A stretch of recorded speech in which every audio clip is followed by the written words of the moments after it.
మనిషి పుట్టుక. ఇద్దరు దైవదూతలు మధ్య, ఇద్దరు రాక్షసుల మధ్య సంభాషణలు. నరోండ.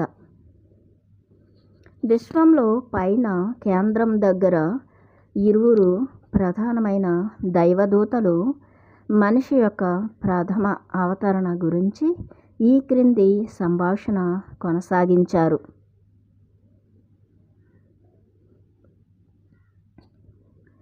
ఇక్కడ విశ్వంలో పైన కేంద్రం అంటే ఏంటి? ఆ యొక్క మూల చైతన్యం, ఆ యొక్క మూలాత్మ దగ్గర, అంటే సెంట్రల్ సన్ అంటాం మనం కదా.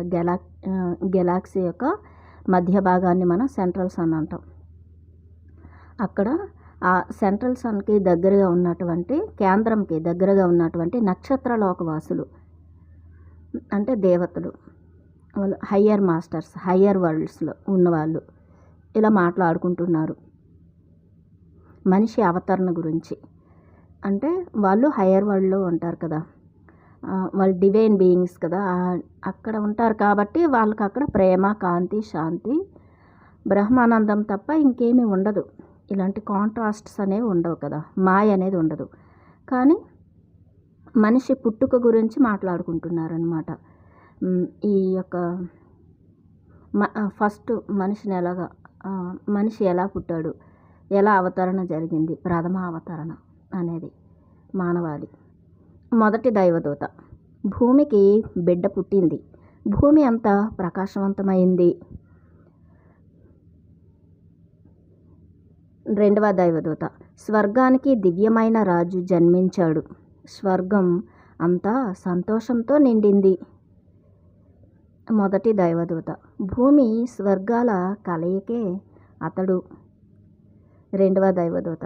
శాశ్వతమైన కలయిక, తండ్రి, తల్లి, బిడ్డ అనబడే మూడింటి శాశ్వతమైన కలయిక ఇతడు.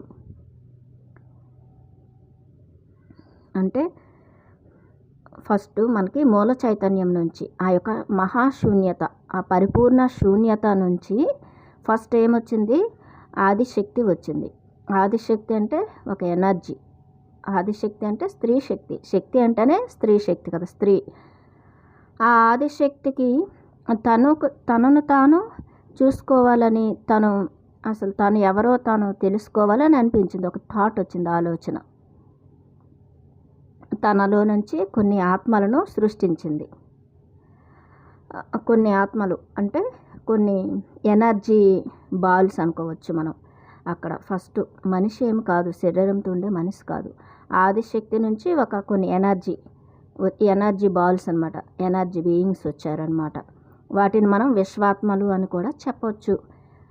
అలా ఆదిశక్తిలో ఏదైతే శక్తి ఉంటుందో, పురుష శక్తి, స్త్రీ శక్తి కలయిక అనేది ఒకటి ఉంటుంది కదా.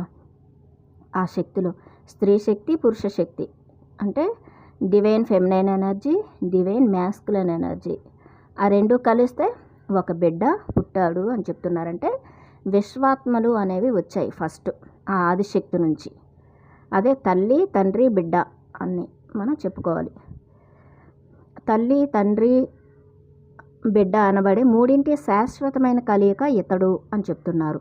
అది ఒక విశ్వాత్మ వచ్చిందంటే ఆ విశ్వాత్మలో కూడా ఏముంది? డివైన్ ఫెమినైన్ ఎనర్జీ ఉంది, డివైన్ మ్యాస్కులైన్ ఎనర్జీ ఉంది కదా. ఆ రెండు ఎనర్జీలు కలిపితే ఒక సృష్టి అనేది జరిగింది. అందులోంచి కాంతి శరీరధారులు వస్తారనమాట. అది విశ్వాత్మలు వచ్చాయి. మొదటి దైవదూత. అతడి వల్ల భూమి ప్రశంసించబడింది అని చెప్తున్నారు. ఆ బిడ్డ ఏదైతే ఉన్నాడో ఆ బిడ్డ భూమి మీదకి వెళ్ళి ఆ భూమిని చక్కగా స్వర్గమయం చేస్తాడు అని చెప్తున్నారు. భూమి ప్రశంసించబడుతుందంటే భూమికి పేరు తెచ్చి పెడతాడు ఆ బిడ్డ అని చెప్తున్నారు. రెండవ దైవదూత. అతడి వల్ల స్వర్గం పునీతం అవుతుంది. అంటే ఇప్పుడు వాళ్ళు ఎక్కడైతే ఉన్నారో ఆ మూల చైతన్యంకి, ఆ సెంట్రల్ సన్కి దగ్గరగా ఉన్నారు కదా, ఆ గెలాక్టిక్ దీనికి దగ్గరగా ఉన్నారు కాబట్టి వాళ్ళు ఈ భూమి మీదకి వచ్చిన ఆత్మలన్నీ ఎన్నో ద్వంద్వత్వపు పాఠాలు నేర్చుకొని, ఎన్నో కాంట్రాస్ట్స్ని మరి అనుభవాలు, ఆత్మ పాఠాలు, ఆత్మానుభవాలు, కర్మ పాఠాలు, ఇవన్నీ నేర్చుకొని అప్పుడు స్వర్గాన్ని పునీతం చేస్తారు అని చెప్తున్నారు. అంటే మనం ఇచ్చే ఈ జ్ఞానం అంతా కూడా ఇక్కడ నుంచి ఎంతో సృష్టి జరుగుతూ ఉంటుందన్నమాట మన నుంచి, మనిషి నుంచి. మొదటి దైవదూత, అతడి కళ్ళల్లో పగలు నిద్రిస్తుంది. అతని కళ్ళలో పగలు నిద్రిస్తుంది అని చెప్పారు. రెండవ దైవదూత, అతడి గుండెల్లో రాత్రి మేల్కొని ఉంది అని చెప్పారు. ఇక్కడ మనకి పగలు రాత్రి ఉంటుంది కదా, భూమి మీద మాయ అనేది ఉంటుంది. పగలు రాత్రి అంటే ద్వంద్వత్వాలు ఉంటాయి, సుఖ దుఃఖాలు, పగలు రాత్రి, ఇంకా ఇవన్నీ ఉంటాయి కదా, అది చెప్తున్నారనమాట. గుండెల్లో రాత్రి మేల్కొని ఉంది అంటే ఏంటి? ఒకవేళ మనం నిద్రపోతున్నప్పటికీ కూడా మన కాన్షియస్, మన చైతన్యం అనేది మేల్కొనే ఉంటుంది అనేది, పగలైనా రాత్రైనా చైతన్యం ఎప్పుడు కూడాను మేల్కొనే ఉంటుంది అని అర్థం. మొదటి దైవదూత, అతడి గుండె ఝుంఝా మారుతాలకి గూడు. అతని గుండె ఝుంఝా మారుతాలకి గూడు. ఝుంఝా మారుతాలు అంటే ఇక్కడ ఎన్నో ఆత్మానుభవాలు, ఆత్మానుభూతులు, ఇక్కడ ఎంతో మనము అనుభూతులు నేర్చుకుంటూ, ఇక్కడ ఎన్నో ఈ యొక్క ప్రకృతి నుంచి నేర్చుకుంటూ, ప్రకృతిని సృష్టి చేస్తూ, ఈ సృష్టించిన ఈ యొక్క పదార్థం నుంచి మనం ఎంతో చక్కగా నేర్చుకుంటూ ఇక్కడ ఎంతో మరి ఆనంద అనుభూతిని పొందుతాము అని చెప్తున్నారు. అతను గుండె ఝుంఝా మారుతాలు గూడు. గుండె అంటే హృదయం.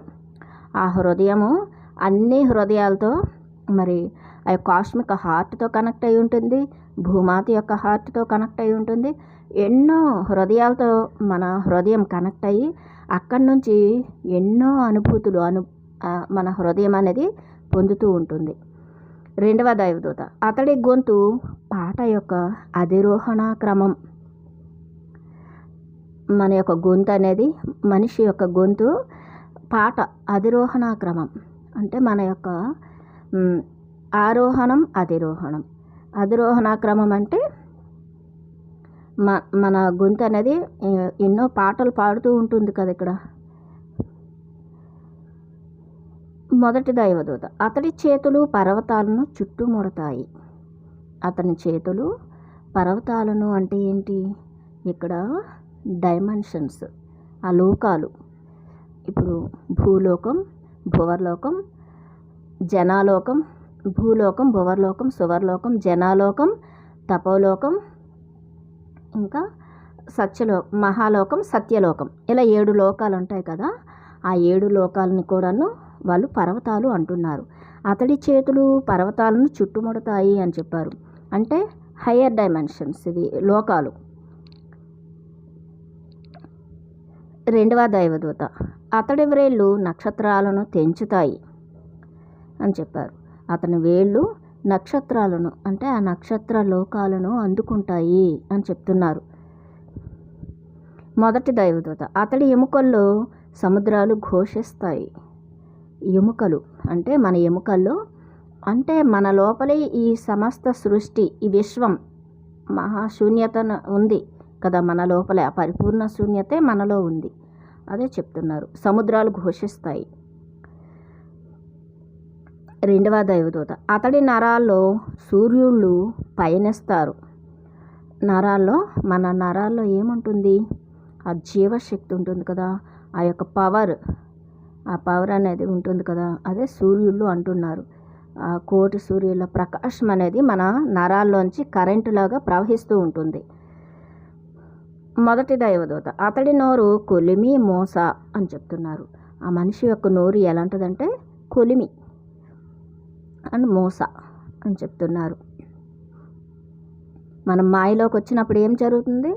మనము ఎన్నో మాటలు ఆడుతుంటాం కదా, అబద్ధాలు మాట్లాడుతుంటాం, ఇంకా ఎన్నో ఇలాగా సత్యం మాట్లాడలేం కదా, సత్యం తెలియదు కదా. వచ్చిన ఆ యొక్క జన్మలో, కొత్తగా వచ్చిన జన్మల్లో అంతా తెలియదు కదా. కొలిమి మోస. రెండవ దైవదూత, అతడి నాలుక సుత్తి నాగలి స్వర్ణకారుని అంటున్నారు. అతని నాలుక అనేది నాగలి, సుత్తి అని చెప్తున్నారు. మాటలు, మనం ఆడే మాటలు ఎలా ఉంటాయో మనం చూసుకోవాలి. మొదటి దైవదూత భవిష్యత్తు యొక్క సంఖ్యలు అతడి కాళ్ళను చుట్టుకున్నాయి అని చెప్తుంది మొదటి దైవదూత. భవిష్యత్తు అంటే ఆ యొక్క భవిష్యత్తు అంటే ఫ్యూచర్, మన ముందు మనం ఈ యొక్క సంఖ్యలు అంటే బంధాలు, బంధుత్వాలు, భారాలు, బరువులు, ఇంకా ద్వంద్వత్వాలు ఎన్నో మనం ఇక్కడ మాయ చుట్టుకుంటాం. అదే చెప్తున్నా, భవిష్యత్తు యొక్క సంఖ్యలు అతడి కాళ్ళను చుట్టుకున్నాయి అని చెప్తున్నారు. భవిష్యత్తు గురించి చెప్తున్నారనమాట. రెండవ దైవదూత అతడి గుండెలో ఆ సంఖ్యల తాళం చెవి ఉంది అని చెప్తున్నారు. తను ఆ బంధాల నుంచి విముక్తి పొందొచ్చు, ఆ యొక్క నమ్మకాల వ్యవస్థ నుంచి విముక్తి పొందొచ్చు, ఆ సంస్కారాల నుంచి విముక్తి పొంది చక్కగా తన దివ్యత్వాన్ని తన లోపలికి తాను వెళ్ళి తన దివ్యత్వాన్ని తాను పొందవచ్చు. ఆ తాళం చెవి తన దగ్గరే ఉంది అని చెప్తున్నారు. ఇప్పుడు ఒక ద్వారంకి ఒక ఇంటికి తాళం వేస్తాం, ఆ తాళం వేసిన తర్వాత తాళం చెవి కూడా మన దగ్గరే కదా ఉంటుంది. అలాగా మొదటి దైవదూత అయినా ఈ బిడ్డ ఇంకో దుమ్ము ఊయలలో ఉంది అని చెప్తున్నారు. అయినా ఈ బిడ్డ ఇంకో దుమ్ము ఊయలలో ఉంది అని చెప్తున్నారనమాట. దుమ్ము అంటే ఏంటి? మాయ. ఊయల అంటే గతము, భవిష్యత్తు గురించి దిగులు పడటం ఇవన్నీ మనకు ఉంటాయి కదా. ఇక్కడ వీటన్నింటినీ అధిగమించి మనం మన దివ్యత్వాన్ని మేల్కొల్పుకోగలం అని చెప్తుంది ఒక దైవదూత. రెండవ దైవదూత కానీ అతడు మన్వంతరాలు అనే పొత్తిగుడ్డల్లో ఉన్నాడు అంటున్నారు.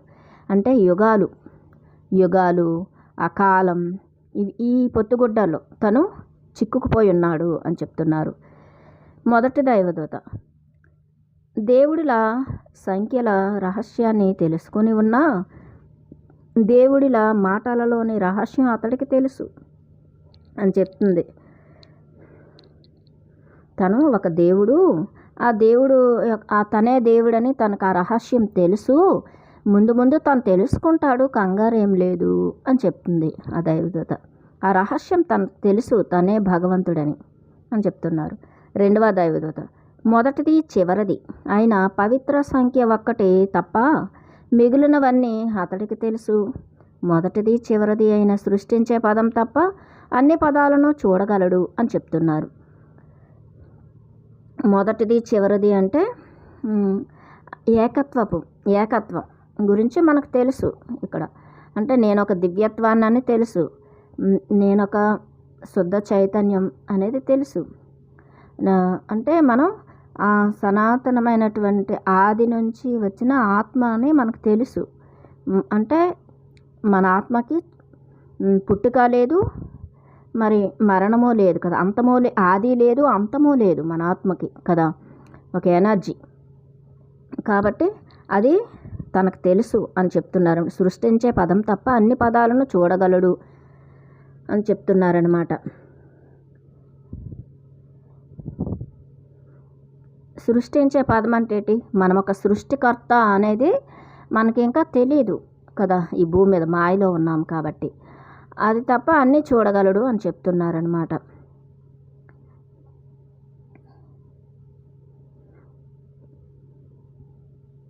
మొదటిది చివరిది అంటే ఏంటి? నేను ఆత్మను, నేనే సృష్టికర్తను అనేది మనకి ఇంతవరకు తెలియదు. అది తెలుస్తుంది ముందు భవిష్యత్తులో అని చెప్తుంది ఒక దైవదూత. రెండవ దైవదూత దారి తెలియదు, నిర్జనమైన సువిశాల చరాచర విశ్వాన్ని కేవలం కాలినడకతో దాటి వెళ్ళే వరకు కాలం యొక్క చీకటి వీధులలో తన కళ్ళు విప్పి అన్నీ చూసే వరకు అది జరగదు అని చెప్తుంది.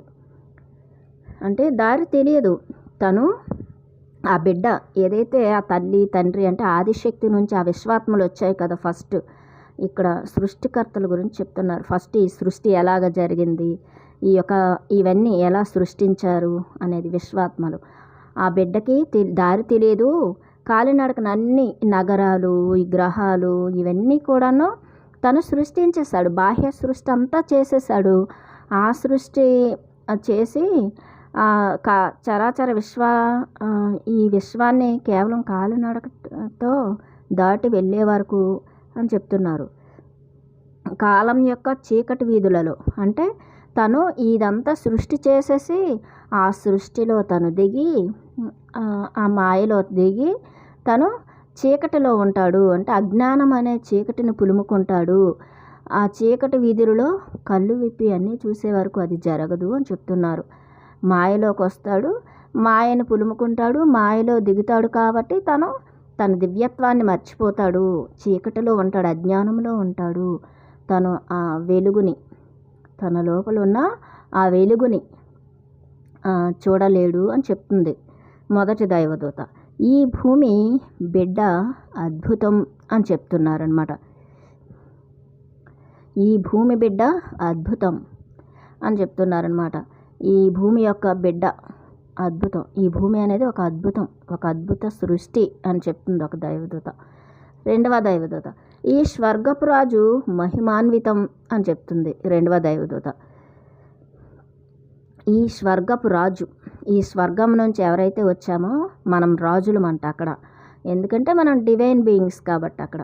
ఇక్కడికి వచ్చిన తర్వాత మనిషి మనం ఈ దేహాన్ని, ఈ శరీరాలు మనం వేసుకున్నాం కాబట్టి మనం శరీరము, మనస్సు, బుద్ధి, ఆహము, ఇవన్నీ చిత్తము, ఇవన్నీ మనకు ఉంటాయి కదా.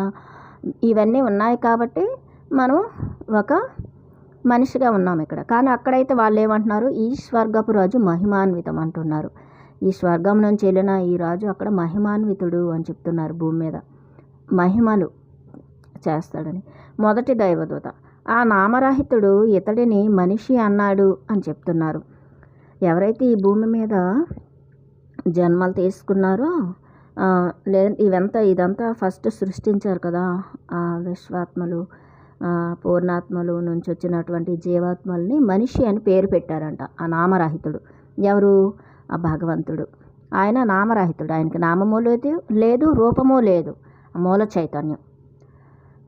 ఆ యొక్క ఆదిశక్తి, ఆ శక్తి ఏదైతే వచ్చిందో ఆ శూన్యత నుంచి ఆ శక్తి ఏమంది? మనిషి అని పేరు పెట్టింది. రెండవ దైవదూత ఇతడు ఆ నామరహితుడిని దేవుడు అన్నాడు. మనం మనుషులమంతా ఏమంట? ఆ నామరహితుడిని దేవుడు అని పేరు పెట్టుకుంటాం కదా. కృష్ణ అను, అల్లాను, బుద్ధుడను, ఏదో ఒకటి రామ అను పేర్లు పెట్టుకుంటాం మనం అలా. మొదటి దైవదూత దేవుడి మాట మనిషి అని చెప్తుంది. దేవుడి మాటే మనిషి అని చెప్తుంది. మనిషి ఏదైతే మాట్లాడుతున్నాడో దేవుడి మాటే అని చెప్తున్నారు. రెండవ దైవదూత మనిషి మాట దేవుడు, మనిషి ఏదైతే మాట్లాడుతున్నాడో దేవుడే మాట్లాడుతున్నాడు అని చెప్తున్నారు. రెండు వేరువేరు కాదు, ఒక్కటే అని చెప్తున్నారు. మొదటి దైవదూత ఎవరి మాట మనిషో అతడికి కీర్తి అని చెప్తున్నారు అనమాట. ఎవరి మాట మనిషో, మనిషి ఏదైతే మాటలు మాట్లాడుతున్నాడో అదంతా అతడికి కీర్తి, ఆత్మకి ఒక కీర్తిని, ఆ భగవంతుడికి ఒక కీర్తిని తెచ్చిపెడుతుంది అనమాట మనిషి యొక్క మాటలు. ఎందుకంటే ఆ మనిషిలో ఎవరున్నారు? భగవంతుడే కదా ఉన్నాడు. ఆ మహాశూన్యత, ఆ ఆదిశక్తి ఉంది కదా. రెండవ దైవదూత ఎవరి మాట దేవుడో అతడికి ప్రశంస. ఎవరైతే దేవుడిలా మాటలు మాట్లాడుతుంటారో అతడికి ప్రశంస. అంటే తన దైవత్వాన్ని తెలుసుకుని మాట్లాడేది అంతా కూడా ప్రశంస ఆ సృష్టికర్తకి. మొదటి దైవదూత ఇప్పుడు మరి ఎప్పటికీ కూడా ఇదే అని చెప్తున్నారు. రెండవ దైవదూత ఎవరి మాట దేవుడో అతడికి ప్రశంస. మొదటి దైవదూత, రెండవ దైవదూత ఇక్కడ మరి అన్ని చోట్ల అని చెప్తున్నారు. ఇక్కడ ఈ భూమి మీదే కాదు, ఇలాంటి సమాంతర లోకాలు ఈ విశ్వంలో ఎన్నో ఉంటాయన్నమాట. కోట్లు లోకాలు ఉంటాయి కదా, ఎన్నో గెలాక్సీలో ఇన్ఫైనిటీ ఉంది ఇక్కడ.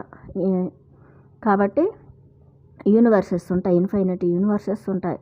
ఆ విశ్వాల్లో, అనంత విశ్వాలలోని ఎక్కడైనా ఇంతే, ఈ సృష్టి ఇలాగే జరుగుతుంది, ఇలాగే ఉంటుంది అని చెప్తున్నారు.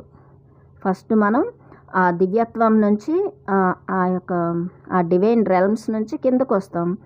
ఇక్కడ మాయలో ఉండి మాయ నుంచి అన్నీ నేర్చుకుని మాయను జయించి మళ్ళీ పురోగమనం వైపు వెళ్తాం.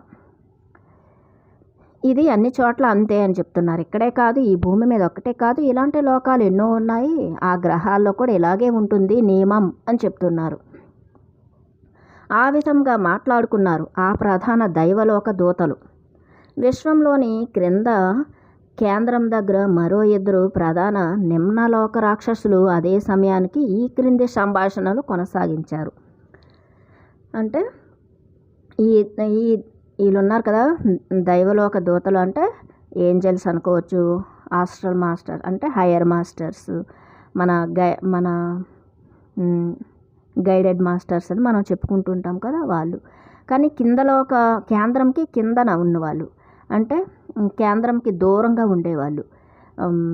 భూలోకంకి కిందన అతల వితల సుతల తలాతల పాతాల లోకాలు అంటాం కదా, 7 అధోలోకాలు ఉంటాయి. ఆ పైలోకాలన్నీ కూడాను ఆ ఊర్ధ్వలోకాలు. మనం ఫస్ట్ చెప్పుకున్నాం కదా, ఊర్ధ్వలోక మాస్టర్స్ ఇలా మాట్లాడుకున్నారు.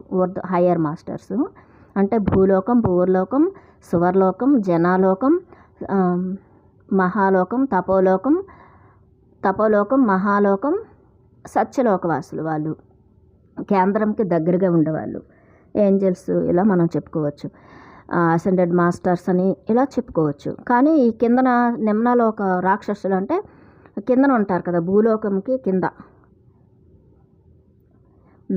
భూలోకం కింద అంటే అతల వితల సుతల తలాతల రసాతల పాతాల లోకాలు వాసులు ఉంటారు కదా, వాళ్ళు. 2 రాక్షసులు ఇలా మాట్లాడుకుంటున్నారట ఈ భూమి మీద ఉండే ఈ మనిషి గురించి. ఈ సృష్టికర్త ఎవరైతే సృష్టించారో ఈ బిడ్డ, ఈ సృష్టి అంతా సృష్టించి ఈ సృష్టిలో తన బిడ్డని ఆ సృష్టికర్త పెట్టాడు కదా, ఆ బిడ్డ గురించి, ఆ మనిషి గురించి మాట్లాడుకుంటున్నారు. మొదటి రాక్షసుడు, శౌర్యం గల ఓ ప్రసిద్ధ యోధుడు మన పంక్తిలోకి వచ్చాడు, అతడి సహాయంతో మనం జయించవచ్చు అని చెప్తున్నారు.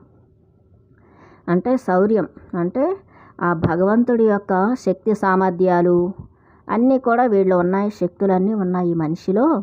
మనం వీడిని ఉపయోగించుకొని, వీడి శక్తియుక్తులన్నింటినీ కూడా ఉపయోగించుకొని మనం చక్కగా ఈ యుద్ధంలో యోధుడు అంటే ఏదైతే ఈ సాహస యాత్రకు వచ్చాడో ఈ భూమి మీదకి, మనం వీడిని ఉపయోగించుకొని మనం గెలిచేద్దాం. మనం ఈ యుద్ధంలో మనమే గెలుచుకోవచ్చు వాడితో యుద్ధం చేసి అని చెప్తున్నారు.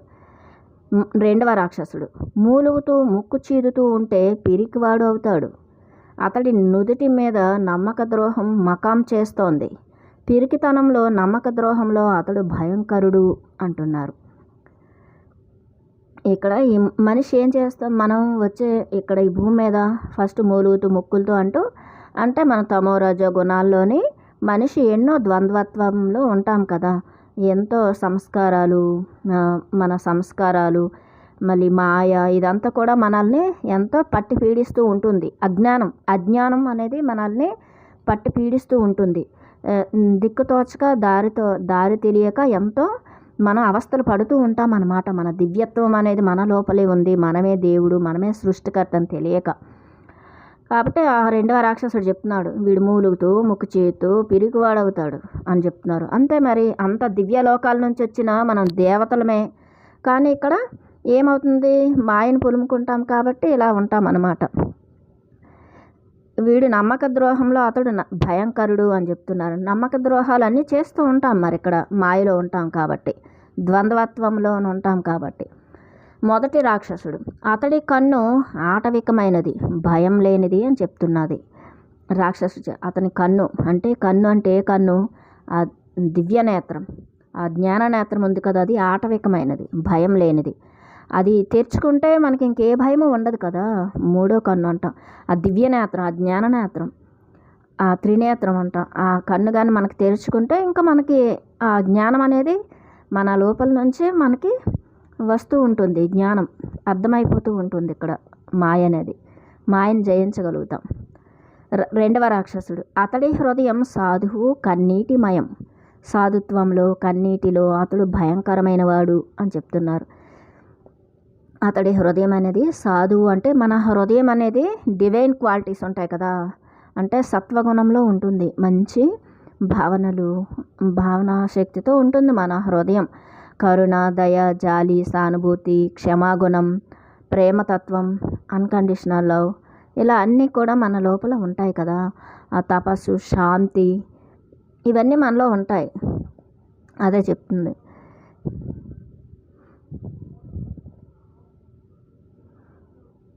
మొదటి రాక్షసుడు, అతడి మనస్సు పదునైనది, స్థిరమైనది అని చెప్తున్నాడు. అతడి మనస్సు ఎలాంటిది? పదునైనది. ఆ మనస్సు అనేది, ఆ కాన్షియస్ ఏదైతే ఉందో చాలా పదునైనది, అది చాలా స్థిరమైనది అని చెప్తున్నారు. రెండవ రాక్షసుడు, అతడి చెవి సోమరితనం, మందబుద్ధి కలది. ఆయన అతడు సోమరితనంలో, మందబుద్ధిలో చాలా ప్రమాదకరమైన వాడు అని చెప్తున్నాడు రెండవ రాక్షసుడు. అతని మనస్సు చాలా పదునైనది, స్థిరమైనదే, కానీ అతడి చెవులు సోమరితనం. అంటే మనం వినేవి ఎలాంటి విషయాలు వింటాం ఇక్కడ అనేది తెలుసుకోవాలి.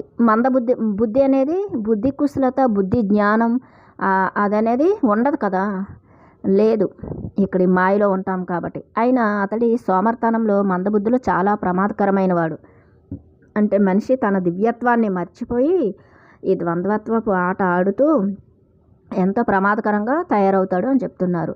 బుద్ధి పని చేయదు అని చెప్తున్నారు. మొదటి రాక్షసుడు, అతడి చెయ్యి స్పష్టమైనది, వాడిగలది అని చెప్తున్నారు. అతని చెయ్యి అనేది వాడిగలది అని చెప్తున్నారు. రెండవ రాక్షసుడు, కానీ సంశయపూరితం, సోమర్తనంతో ఉన్నది అతడి పాదం. అతడి సోమర్తనం, సంశయం భయంకరమైనవి అని చెప్తున్నారు. అంటే మన పాదాలు ఇటువైపు మనం నడక అనేది ఎటువైపు వేస్తున్నాం, మన నడవడిక ఎలా ఉంది అని చెప్తున్నారు. సోమర్తనం వైపు వెళ్తున్నామా, పురోగమనం వైపు మనం నడిపించుకుంటున్నామా మనల్ని మనం అనేది మనం తెలుసుకోవాలి. సంశయాలు, భయాలు వదిలేయాలి కదా, కానీ అవే ఉన్నాయి మనిషిలో అని చెప్తుంది రెండవ రాక్షసి. మొదటి రాక్షసుడు, అతడి నరాలు మన రొట్టె స్టీలు, మన ద్రాక్ష సారాయం అతడి రక్తానికి నిప్పు అవుతుంది అని చెప్తున్నారు. అంటే అతడి నరాలకు మన రొట్టె స్టీల్. అంటే రొట్టె అంటే ఇది శరీరం.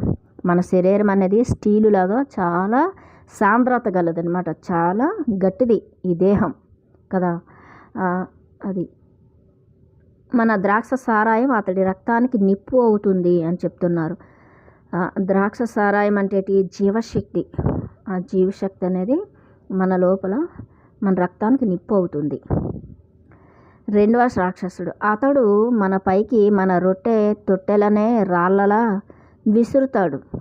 మన తలల పైన ద్రాక్షసార జాడీలను బద్దలు కొడతాడు అని చెప్తున్నారు. అతడు మన పైకి రొట్టెలను అంటే ఏంటి? రొట్టెలు అంటే మన యొక్క శరీరాలు, physical body, mental body, emotional body, ఈ బాడీస్ ఉంటాయి కదా, ఇవి రొట్టెలు మన మీదకి విసురుతాడు అని చెప్తుంది రాక్షసి. అంటే మనం ఏం చేస్తాం? సాధన చేయగా మనం అవన్నీ కూడా, ఆ శరీరాలన్నింటినీ దాటి మన దివ్యత్వాన్ని మనం తెలుసుకుంటాం. మన తలల పైన ద్రాక్షసార జాడీలను బద్దలు కొడతాడు అని చెప్తున్నారు. అది అంటే ద్రాక్షసార జాడీలు అంటే ఏంటి? ఆ యొక్క కాస్మిక్ ఎనర్జీ మనం అందుకోగలుగుతాం అని చెప్తుందనమాట రాక్షసి. ఆ యొక్క యూనివర్స్తో కనెక్ట్ అవుతాం. అక్కడ నుంచి ఎంతో శక్తిని మనం పొందుతాం, ఎంతో గైడెన్స్ని కూడా మనం పొందుతాం. ఆస్ట్రల్ మాస్టర్స్తో కనెక్ట్ అవుతాం, ఏంజల్స్తో, ఇంకా అసెండెడ్ మాస్టర్స్తో, ఇలా అందరితో ఆ దివ్యత్వంతో కనెక్ట్ అయిపోతాం. అది మొదటి రాక్షసుడు. మన రొట్టె పట్ల అతడికి ఉన్న తీవ్రమైన వాంఛ, మన ద్రాక్షరసం కోసం అతడికి ఉన్న దాహం యుద్ధంలో అతడికి రథం అవుతుంది అని చెప్తున్నారు. అది మన రొట్టెలు, మన ద్రాక్షరసం అంటున్నారనమాట. అంటే మన యొక్క ఈ దేహం మీద మనకి విపరీతమైన వాంఛ, కోరిక అనేది ఉంటుందన్నమాట. దేహమే నేను అనే వాంఛ ఉంటుంది. ద్రాక్షరసము అంటే ఏంటి? దాహం అంటే ఏంటంటే ఇక్కడ ఈ భౌతికవాదాన్ని ఎక్కువగా మనం భౌతికవాదంలో ఎక్కువగా కూరుకుపోతాం అన్నమాట. ఇది నేను, నాది అనే అహంతో. రెండవ రాక్షసుడు, తీరని ఆకలితో, దాహంతో అతడు అజేయుడై మన మఖంలో తిరుగుబాటు లేవనెత్తుతాడు. అతనికి ఎంతో ఆకలి అనేది ఉంటుంది. మనిషికి ఆకలి ఉంటుంది, అతడు అజేయుడైపోతాడు. అంటే మన మఖంలో తిరుగుబాటు లేవనెత్తుతాడు, మనతోనే యుద్ధం చేస్తాడు అని చెప్తున్నారు. తనకి దాహం, ఆకలి పెరుగుతుంది ముందు అని చెప్తున్నారు అనమాట. ఆకలి అంటే ఏ ఆకలి? ఆధ్యాత్మిక ఆకలి వస్తుంది, ఆత్మకు ఆకలి అనేది వస్తుంది. జ్ఞానం కావాలి అనేది మనకి ఆకలి వస్తుంది కదా, అది దాహం. మొదటి రాక్షసుడు. కానీ రథసారథి మృత్యువే అని చెప్తున్నారు. కానీ ఎంత ఆకలైనా ఎంత అజేయుడైనా కానీ రథసారథి ఎవరు? మృత్యువు. ఈ మనిషికి అంటే నేను దేహము అనుకుంటే మృత్యువు అనేది మనల్ని కబలిస్తుంది కదా. మృత్యువు రథసారథిగా ఉంటుంది. మృత్యువు ఎందుకు? మరి ద్వంద్వత్వంలో ఎక్కువ ఉంటాం. ఈర్ష, ద్వేషాలు, పగలు, ప్రతీకారాలు, సుఖ దుఃఖాల్లో ఇరుక్కుపోతాం కాబట్టి అది అనేది మృత్యువు అనేది మనల్ని కబలిస్తుంది. రెండవ రాక్షసుడు. మృత్యువు రథసారథిగా అతడు అమరుడు అవుతాడు. మృత్యువును కూడా జయించి మరి మృత్యువునే ఒక రథసారథిగా పెట్టుకుని అతను అమరుడు అవుతాడు, చిరంజీవి, అసెండ్ అయిపోతాడు అని చెప్తున్నారు. మొదటి రాక్షసుడు. మృత్యువుకి తప్ప దేనికి దారి తీస్తుంది అని చెప్తున్నారు. రెండవ రాక్షసుడు. అతడి మూలుగులతో విసిగిపోయి మృత్యువు అతడిని జీవితం యొక్క మకాంలోనికి తోలుతుంది. అంటే మనిషి మూలుగుతూ ముక్కులుతూ ఉంటాడు కదా. దేనికి మూలుగులు ముక్కుళ్ళు అంటే ఇవే బాధలు, కష్టాలు, నష్టాలు, అవమానాలు, పగలు, ప్రతీకారాలు, ఇవన్నీ మూలుగుతూ, అనారోగ్యాలు, బాధలు, భయాలు, వీటన్నిటితో మూలుగుతూ ఉంటాడు కదా మనిషి. నాది నేను అహంకారాలతోని సంస్కారాలు, ఈ మూలుగుల వల్ల మనిషికి మృత్యు అనేది వస్తుంది. ఆ మృత్యు ఏం చేస్తుందంటే తనని జీవితం యొక్క మకాంలోనికి తోలుతుంది అని చెప్తున్నారు. మృత్యు అని జీవితం యొక్క మకాంలోనికి తోలుతుంది. అది జీవితం అనేది ఇక్కడ మనకుంది కదా. ఈ జీవితంలో మరి మృత్యు అనేది మన జీవితంలోనికి తోలుతుంది అన్నమాట. ఇక్కడ జీవించడం అనేది నేర్పిస్తుంది. మొదటి రాక్షసుడు. మృత్యువుతో ద్రోహం చేస్తుందా అని చెప్తున్నారు. రెండవ రాక్షసుడు. కాదు, జీవితానికి విశ్వాసపాత్రంగా ఉంటుంది అని చెప్తున్నారు. మృత్యువుకి ద్రోహం చేయదు. జీవితానికి విశ్వాసపాత్రంగా ఉంటుంది. మనం ఇక్కడ ఏదైతే జీవిస్తున్నామో, ఏదైతే మన జీవిత పాఠాలు నేర్చుకుంటున్నామో, ఆ జీవిత పాఠాలకు మన జీవితం అనేది కృతజ్ఞతగా ఉంటుంది అని చెప్తున్నారు మన జీవాత్మ. మొదటి రాక్షసుడు. రుచికరమైన పండ్లతో అతడి నాలుకను ఆరాటపరచాలి అని చెప్తున్నారు. అంటే రుచికరమైన పళ్ళు అంటే ఏంటి? నాలుకను ఆరాటపరచాలంటే రుచికరమైన పండ్లు అంటే ఏవైనా సరే మాయ మాటలు చెప్పాలి అని చెప్తుంది. రెండవ రాక్షసుడు. ఈ విశ్వంలో కాయని పండునే అతడు తీవ్రంగా కోరుకుంటాడు అని చెప్తున్నారు. అంటే ఈ విశ్వంలో ఏదైతే కాయదో ఆ పండునే తను తీవ్రంగా కోరుకుంటాడు అని చెప్తున్నారు అనమాట.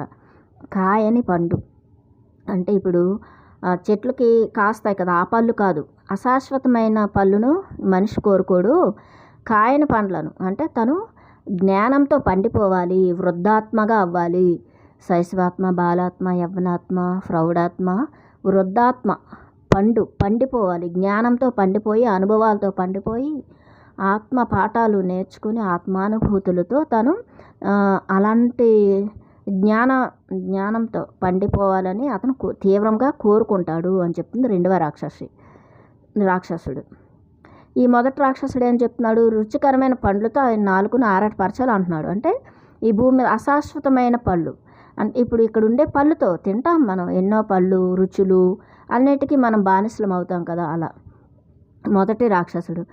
సువాసనలు వెదజల్లుతూ అందంగా ఉండే పుష్పాలతో అతడి నయనేంద్రియాలని, జ్ఞానేంద్రియాలని ఆకర్షిద్దాం అని చెప్తుంది మొదటి రాక్షసుడు. అంటే సువాసనలు ఇక్కడ ఏదైతే మనము ఈ సృష్టిలో ఉందో ఈ పదార్థ జగత్తులో దానికి వాళ్ళని ఇక్కడ మోహం వైపు నడిపిద్దాం, ఆకర్షణల వైపు నడిపిద్దాం అని చెప్పేసి అంటున్నారనమాట. ఆకర్షణలు, మోహం, ఇవన్నీ ఆ జ్ఞానేంద్రియాలు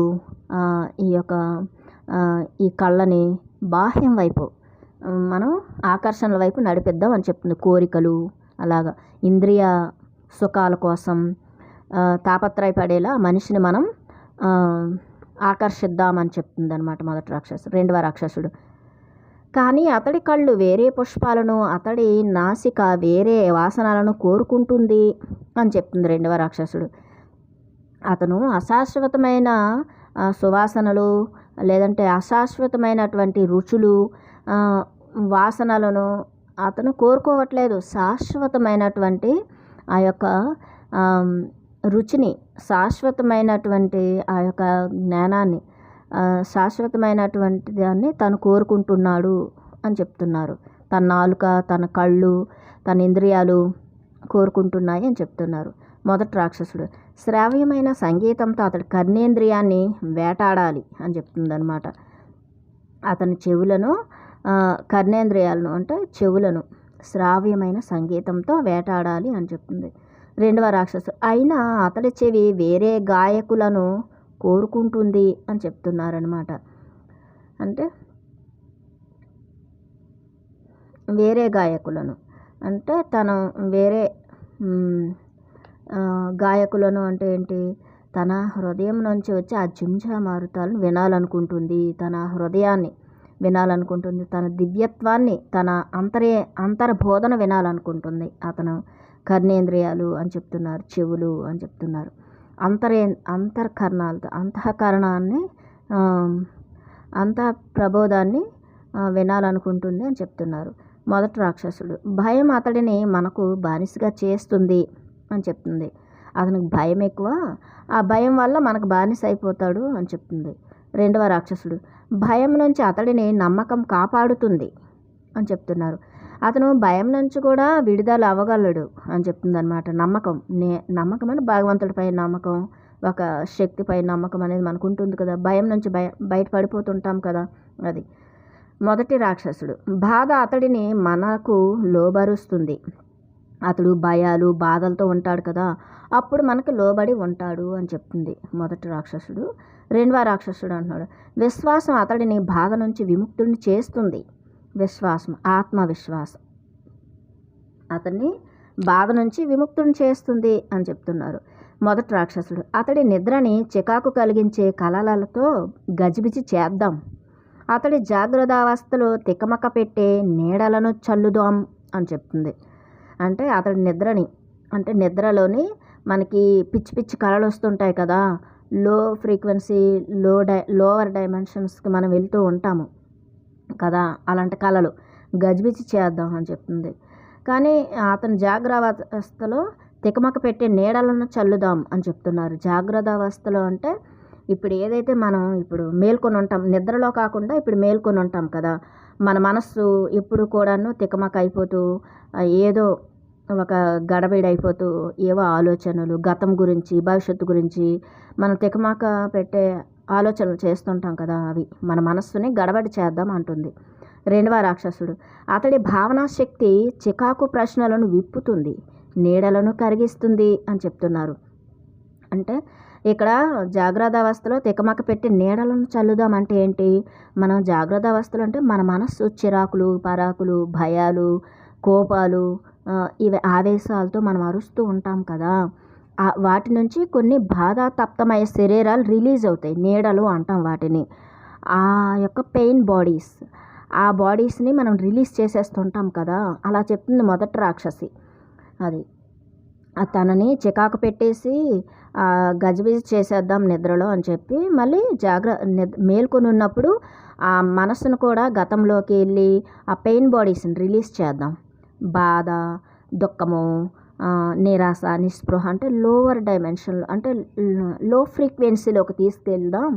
అప్పుడు మనకి అక్కడ నుంచి లూష్ ఎనర్జీ అనేది హార్వెస్ట్ అవుతుంది ఆ మనిషి నుంచి అని చెప్తుంది అనమాట. అంటే ఈ పెయిన్ బాడీస్ని రిలీజ్ చేద్దాం అని చెప్తుంది అనమాట మొదటి రాక్షసుడు. రెండవ రాక్షసుడు చెప్తున్నాడు అతడి భావనా శక్తి, అంటే అతను తన యొక్క భావనా శక్తిని పెంచుకొని మంచి భావనలతో ఉంటూ తన హృదయంని కరుణ, దయ, ప్రేమ, డివైన్ క్వాలిటీస్ ఉంటాయి కదా, దైవీ గుణాలతో తన భావనా శక్తిని పెంచుకొని చక్కగా చికాకులు ప్రశ్నలను విప్పుతుంది తన హృదయం, తన అంతర ప్రబోధం అని చెప్తుంది.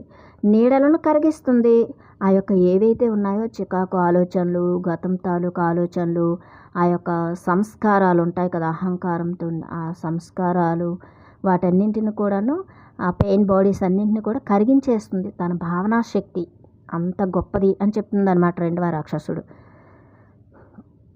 అంటే మన యొక్క ఆలోచనలను మనం మార్చుకోవాలి. మనం మన ఎరుకతో ఉండాలి. ఎప్పుడు కూడా ఎరుకతో ఉండాలి. మన ఆలోచనల పట్ల, మన ఎమోషన్స్ పట్ల, మన భావనల పట్ల మనం ఎప్పుడు కూడా ఎరుకతో ఉండి మన ఆలోచనలను, మన భావనలను ఎప్పుడు మార్చుకోవాలి.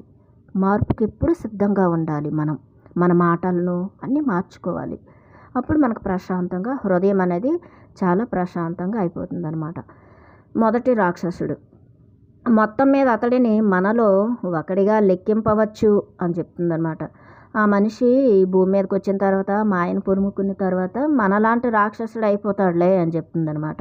రెండవ రాక్షసుడు నువ్వు కావాలనుకుంటే అతడిని మనలో ఒకడిగా లెక్కించు, కానీ మనకు విరోధిగా కూడా లెక్కించు. ఆ మనిషి మాయలో ఉంటాడు, కానీ తన దివ్యత్వాన్ని ఏదో ఒకరోజు తెలుసుకుంటాడు. మనతో యుద్ధం చేస్తాడు, మనకు విరోధిగా ఉంటాడు, మనకు బానిసగా ఉండడు అని చెప్తుంది. మొదటి రాక్షసుడు ఒకేసారి మనతోనూ మనకు విరుద్ధంగాను ఉండగలడా అని చెప్తుంది. మనతో స్నేహంగాను విరోధంగాను ఉండగలడా అని చెప్తుంది. రెండవ రాక్షసుడు యుద్ధ రంగంలో అతడు ఒంటరి వీరుడు. అతడి ఒకే ఒక శత్రువు అతడి నీడ కదిలినప్పుడు రణరంగం కదులుతుంది. నీడ ముందున్నప్పుడు అతడు మనతో ఉంటాడు, నీడ వెనక ఉన్నప్పుడు విరుద్ధంగా ఉంటాడు అని చెప్తున్నారనమాట. నీడలు అంటే ఏంటి? మన యొక్క శరీరాలు. నేను దేహము అనుకుంటేనే కదా మనకి ఇక్కడ భయాలు అన్నీ ఉంటాయి. నేను దేహం మాత్రమే కాదు, నేను ఈ దేహంలో నివసిస్తున్న దైవ పదార్థాన్ని, దివ్యత్వాన్ని, సృష్టికర్తను అని మనం అనుకుంటున్నప్పుడు ఇంకా ఆ రాక్షసులకి విరుద్ధంగా ఉంటాడు అని చెప్తున్నారు. మొదటి రాక్షసుడు అతడిని ఎప్పటికీ సూర్యునికి వెన్ను చూపించేలా ఉంచలేమా అని చెప్తున్నాడు అనమాట.